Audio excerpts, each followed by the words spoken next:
दोस्तों, जब test cricket में रन नहीं बन रहे हों, विकेट नहीं गिर रहे हों और विरोधी टीम आपके ही मैदान में 350 प्लस स्कोर बना ले, तो सिर्फ मौसम का तापमान ही नहीं बढ़ता, बॉलर्स का भी गुस्सा फूट पड़ता है।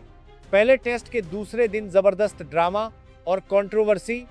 बांग्लादेश और ऑस्ट्रेलिया के बीच चल रहे पहले टेस्ट मैच के दूसरे दिन एक हाई वोल्टेज फाइट हुई जिसने पूरे क्रिकेट जगत को हिलाकर रख दिया। दुनिया के सबसे खतरनाक तेज गेंदबाज मिशेल स्टार्क और बांग्लादेश के स्टार ऑलराउंडर मेहदी हसन मिराज के बीच मैदान के बीच में ही गंभीर बहस हो गई।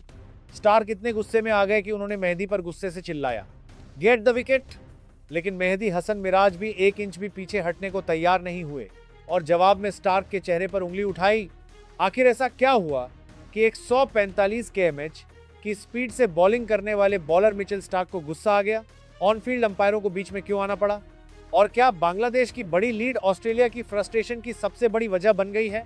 दोस्तों, आइए पहले इस लड़ाई का बैकग्राउंड और कॉन्टेक्स्ट समझते हैं। दूसरे दिन बांग्लादेश ने जिस तरह से बैटिंग की, जिसमें तंजीद तमीम ने 101 रन और कैप्टन नजमुल हुसैन शांतो ने 84 रन बनाए, उसने ऑस्ट्रेलियाई बॉलिंग अटैक को पूरी तरह से थका दिया। मिचेल स्टार्क, पैट कमिंस और जोश हेजलवुड ने सुबह से लगातार ओवर डाले, लेकिन उन्हें उम्मीद के मुताबिक विकेट नहीं मिल रहे थे। बांग्लादेश ने न सिर्फ ऑस्ट्रेलिया का रिकॉर्ड तोड़ा, बल्कि बड़ी बढ़त भी हासिल की और अपना स्कोर 350 प्लस रन के पार ले गए। जब कोई मजबूत घरेलू टीम अपने ही मैदान पर बेबस दिखने लगती है, तो गुस्सा और निराशा बाहर आने लगती है। और ठीक यही हुआ जब मिचेल स्टार्क बॉलिंग करने आए। अब उस एकदम सही पल पर आते हैं जब यह गर्मागर्म बहस शुरू हुई। मेहदी हसन मिराज क्रीज पर थे और उन्होंने तेजी से एक सिंगल लिया। सिंगल पूरा करने के बाद मेहदी सीधे डेंजर एरिया पिच के बीच से भागे। तभी मिचेल स्टार्क अपना आपा खो बैठे। स्टार्क का रिएक्शन, स्टार्क मेहदी की तरफ गया और गुस्से में एग्रेसिव टोन में कहा, विकेट से हट जाओ, तुम ठीक बीच में दौड़ रहे हो। स्टार्क का मतलब था कि पिच खराब हो रही थी।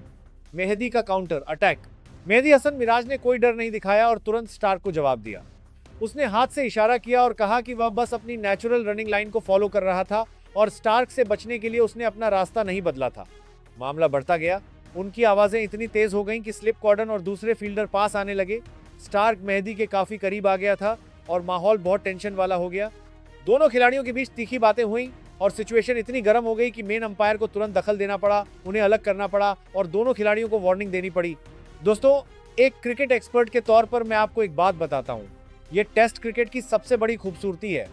सालों से हमने देखा है कि जब भी कोई विरोधी टीम ऑस्ट्रेलिया जाती है, तो ऑस्ट्रेलियाई पेसर उन्हें स्लेजिंग और एग्रेशन से डराने की कोशिश करते हैं। लेकिन ये नया बांग्लादेश है। मेहदी हसन मिराज ने मिशेल स्टार्क की आंखों में सीधे देखा और साबित कर दिया कि बांग्लादेश यहां सिर्फ क्रिकेट खेलने नहीं आया है, वे विनम्र ऑस्ट्रेलिया आए हैं। जब आप विरोधी टीम के मुख्य बॉलर को इतना परेशान कर दें कि विकेट लेने के बजाय वह आपसे बहस करने पर मजबूर हो जाए, तो समझ लें कि साइकोलॉजिकल गेम पहले ही बांग्लादेश जीत चुका है। इस घटना के बाद मेहदी ने और भी ज्यादा फोकस दिखाया और ऑस्ट्रेलियाई बॉलरों के खिलाफ मजबूत डिफेंस जारी रखा, जिससे उनका गुस्सा और भी बढ़ गया। तो मेरे प्यारे क्रिकेट फैंस, मिचेल स्टार्क और मेहदी हसन मिराज के बीच इस गर्म लड़ाई के बारे में आप क्या सोचते हैं? अभी कमेंट सेक्शन में जाएं और मुझे बताएं। 1. आपकी राय में इस बहस में किसकी गलती थी, मिचेल स्टार्क की या मेहदी हसन मिराज की? 2. क्या ऑस्ट्रेलिया आने वाले दिनों में गुस्से में और भी स्लेजिंग करेगा? 3. क्या बांग्लादेश इस गुस्से का जवाब टेस्ट मैच जीत कर देगा?